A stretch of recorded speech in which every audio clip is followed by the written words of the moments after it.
ए plus B इसका whole square वाली identity लगा दी और इसे एक्सपेंड कर दिया यहां से यहां तक, स्क्वायर माइनस बी डी का स्क्वायर, ये आपकी इक्वेशन क्या, डी सी का स्क्वायर माइनस बी डी का स्क्वायर। बात समझे? ठीक है। सो पाइथागोरस थ्योरम की कि भाई पाइथागोरस थ्योरम का जो कन्वर्स है उसको आप किस तरीके से प्रूव करेंगे। देखिए बेटा, पाइथागोरस थ्योरम के अंदर आपको ए बी सी और ये गिवन होता है कि ये 90 डिग्री है और आपको प्रूव करना होता है कि भाई ए बी का स्क्वायर प्लस बी सी का स्क्वायर इज ए सी का स्क्वायर। बात समझे? ये है पाइथागोरस थ्योरम की कहानी। ये गिवन होता है, ये प्रूव करना होता है, ये गिवन, ये टू प्रूव। कन्वर्स के अंदर बेटा ये गिवन हो जाएगा, ये हो जाएगा गिवन और आपको प्रूव करना होगा ये वाला एंगल 90 डिग्री है। बात समझ गए? क्लियर है? किस तरीके से होगा ध्यान से देखिएगा, नोट डाउन करते रहा करो बड़े साइड बाय साइड। ठीक है, देखिए बेटा, आपको एक ट्राइंगल दे दिया, इसका नाम दे दिया ए बी सी है और आपको गिवन में बोल दिया कि भाई ए सी का square is equal to A B square, ठीक है, प्लस में बी सी का स्क्वायर। ठीक है, टू प्रूव, ये अब आपको प्रूव क्या करना है कि this is a right angled triangle. किस तरीके से? देखिए, इसके अंदर आप एक छोटी सी कंस्ट्रक्शन डालेंगे। वो कंस्ट्रक्शन क्या रहेगी? वो कंस्ट्रक्शन ये रहेगी कि ए बी के बराबर एक लाइन ड्रॉ करनी है, बी सी के बराबर एक लाइन ड्रॉ करनी है। इसे आप डी ले लें, इसे ई, इसे एम। कंडीशन क्या रही कि डी ई ये वाली जो लाइन है ये ए बी के बराबर है और एम ई या कहें ई एम ये किसके बराबर है? बी सी के बराबर। ये आपने कंस्ट्रक्शन डाली। ठीक है, और यहां पर ये वाला जो एंगल है ये आपका एंगल ई क्या है? ये 90 डिग्री। बात समझ गई? क्लियर है? आपको प्रूव क्या करना है कि भाई एंगल बी आपका 90 डिग्री। ध्यान से समझते रहिएगा। ठीक है, इस तरह क्वेश्चंस के अंदर ना बेटे आपको कोरिलेशन बनाना पड़ता है, इसलिए क्वेश्चंस आपको थोड़े टफ लगते हैं। कोरिलेशन बनाना सीख जाओगे तो क्वेश्चंस आपको इजी लगेंगे। अब देखिए, ये हमें प्रूव करना है, हमने कंस्ट्रक्शन डाल दी इस तरीके की। गिवन क्या है? यहां से आप गिवन चीज उठा लीजिए। गिवन क्या है कि भाई ए सी का square is equal to A B square plus में बी सी का स्क्वायर, ये गिवन। ठीक है, अब देखिएगा, ए बी मैंने किसके बराबर कर रखी है? डी ई, तो इसको मैं डी ई के स्क्वायर से रिप्लेस कर दूंगा। बी सी मैंने किसके बराबर है? ई एम के, तो इसे मैं ई एम के स्क्वायर से रिप्लेस कर दूंगा और ए सी स्क्वायर आपका एल से टेक, ध्यान से नोट डाउन कर दीजिए। ठीक है, अब डी ई स्क्वायर क्या है? डी ई स्क्वायर ये है, ई एम स्क्वायर क्या है? वो ये है, ये एंगल 90 डिग्री है, तो ये बेटे इसके बराबर हो जाएगा डी एम के स्क्वायर। ये पूरा किसके बराबर हो गया? डी एम के स्क्वायर के बराबर और ये ए सी का स्क्वायर। क्यों ऐसा क्यों हुआ? By Pythagoras theorem. बात समझिए, ये चीज पाइथागोरस थ्योरम से। दोनों के स्क्वायर आपस में बराबर हैं तो आप कह सकते हैं A C is equal to A M है जी। कहने का मतलब ए सी आपका डी एम के बराबर है। यहां से दोनों का स्क्वायर रूट ले लेना, कोई दिक्कत नहीं। तो आपने क्या प्रूव किया? A C is equal to D M, A C आपका डी एम के बराबर है। आप समझिए काम की।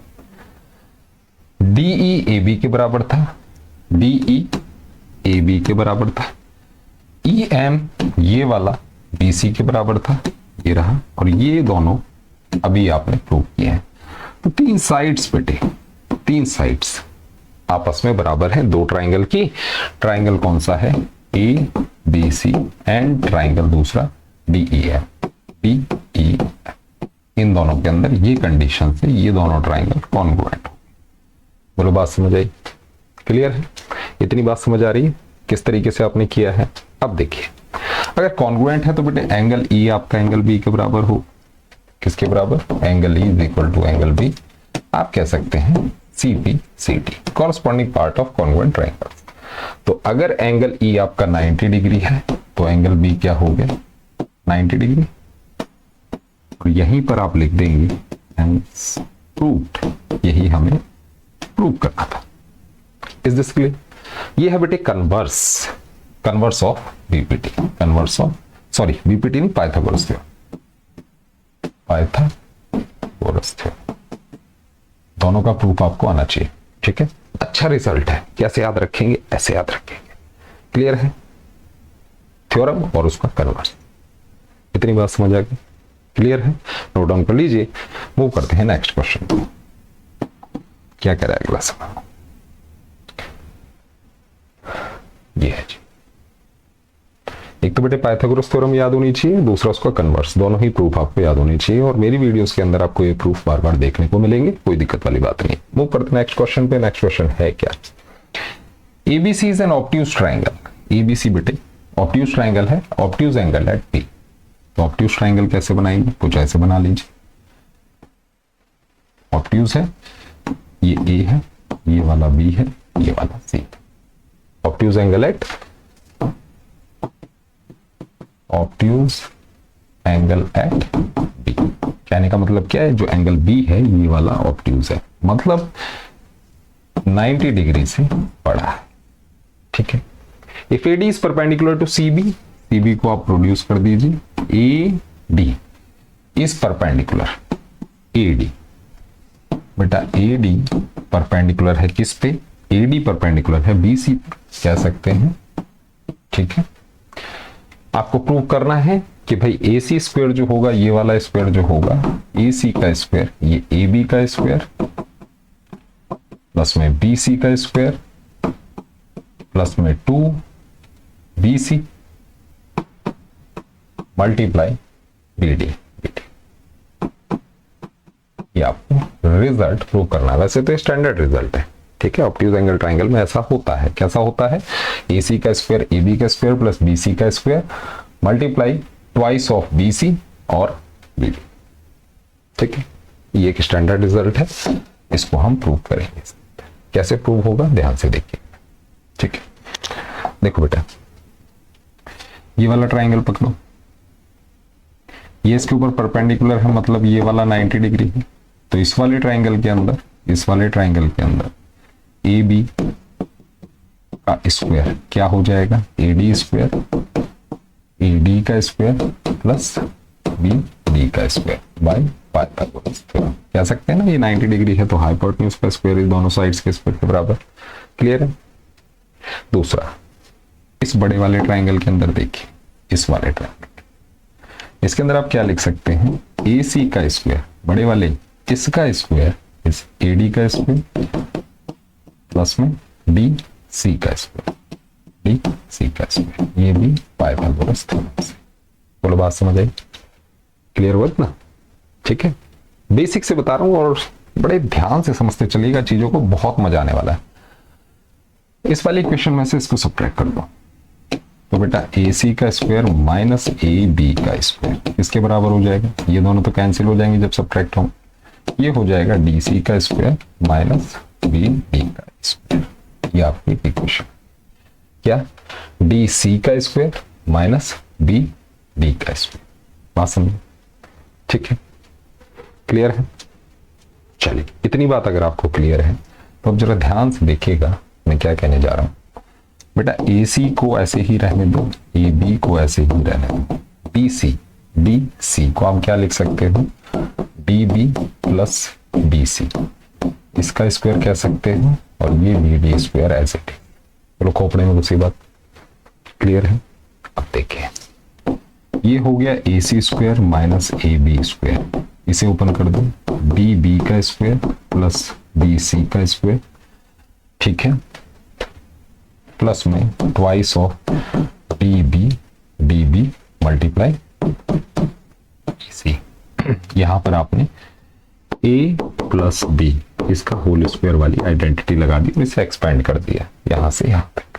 ठीक है, माइनस BD स्क्वायर आ रहा है, BD का स्क्वायर, कोई दिक्कत नहीं। ठीक है, अब देखिए, BD का स्क्वायर है, BD का स्क्वायर है, इससे बेटे कैंसिल हो जाएगा। तो ये क्या आ गया? AC square minus AB square BC square plus में ट्वाइस BC मल्टीप्लाई BD, ये पूरा। क्लियर है? इसको उस तरफ लेके जाइए, इसको अगर आप उस तरफ लेके जाते हैं तो ए सी का स्क्वायर क्या हो जाएगा, ये इधर शिफ्ट कर दिया तो ए बी स्क्वायर प्लस में B C square twice B C multiply A D. Is this clear? और यही रिजल्ट आपसे प्रूव करवाया गया था। ये एक स्टैंडर्ड रिजल्ट है, स्टैंडर्ड रिजल्ट है, ध्यान रखिएगा। क्या होता है, ऑब्ट्यूज एंगल ट्राइंगल है कोई अगर ऑब्ट्यूज एंगल ट्राइंगल है, ये बी है, ये ए है, ये सी है, ऑब्ट्यूज एंगल एट बी, तो ए सी का स्क्वायर जो होगा वो किसके बराबर होता है, ए बी का स्क्वायर प्लस में बी सी का स्क्वायर, और जहां पर आपने परपेंडिकुलर ड्रॉ किया था यहां से यहां तक प्लस में twice of B D multiply B C.